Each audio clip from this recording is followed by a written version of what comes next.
বিদেশে বসে দেশ দখলের স্বপ্ন পূরণ করা হবে না বলে মন্তব্য করেছেন বিএনপি নেতা শামসুজ্জামান দুদু। আর আরেক নেতা আব্দুস সাম্মর মনে করেন পিআর হলে দেশের জনগণ ভোটের অধিকার হারাবে।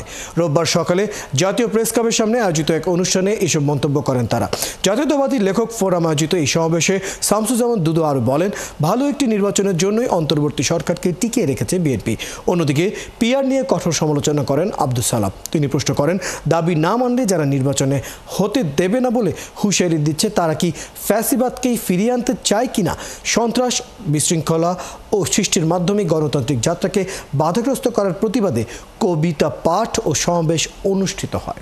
নির্বাচনকে দেরিতে নিয়ে যে আবার সেই শক্তিকে মজবুত করছে কিনা, তাদের ফিরে আসার পথ করে দিচ্ছে কিনা, আজকে কিন্তু গভীরভাবে এই জিনিসটা চিন্তা করতে হবে। কেউ যদি মনে করে পার্শ্ববর্তী দেশ থেকে এই দেশ দখল করবে, এগুলো আপনার মধ্যেই থাকে। মহল বিশেষ মনে করছে নির্বাচন হলে তাদের কোনো ভবিষ্যৎ নাই, এই জন্য বিভিন্ন রকম মুখরোচক কথাবার্তা বলে নতুন নতুন দাবি সামনে এনে নির্বাচনকে প্রলম্বিত এবং ঠেকানোর চেষ্টা করছে।